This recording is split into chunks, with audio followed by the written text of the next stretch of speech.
అండి, నమస్తే, welcome to my channel. మళ్ళీ మీ ముందుకు ఒక మంచి వీడియోతో వచ్చానండి.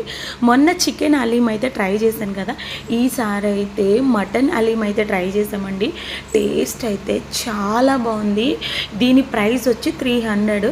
నా కోసం మా హస్బెండ్ పిస్తా హోటల్కి వెళ్ళారంట. పిస్తా హోటల్లో చాలా ఫేమస్ హలీం అన్నది, కానీ అక్కడ లేదంట, అందుకే ప్యారడైజ్ నుంచి తెచ్చారు. ఈ హలీం టేస్ట్ అయితే చాలా బాగుంది. దీనిలో వేయించిన జీడిపప్పు, వేయించిన ఆనియన్స్ వేశారు. టేస్ట్ ఫస్ట్ టైం హలీం తెచ్చిన పిల్లలు ఇష్టంగా తినలేదండి. ఈసారి హలీం మటన్ హలీం తెచ్చినప్పుడు చాలా ఇష్టంగా తిన్నారు, ఫుల్ ఎంజాయ్ చేస్తూ తిన్నారు. నేను తిన్నది కొంచెమే కానీ వాళ్ళు చాలా ఇష్టంగా తిన్నారు. ఈ హలీం టేస్ట్ని దేనితోని మనం పోల్చలేమండి, అంత టేస్టీగా ఉంటుంది. తిని కొద్ది తినాలనిపిస్తుంది. మీరు ఎప్పుడైనా హైదరాబాద్ వచ్చారంటే హలీంని టేస్ట్ చేయకుండా మాత్రం వెళ్ళకండి. వీడియో కానీ నచ్చిందంటే లైక్ చేయండి. Thank you.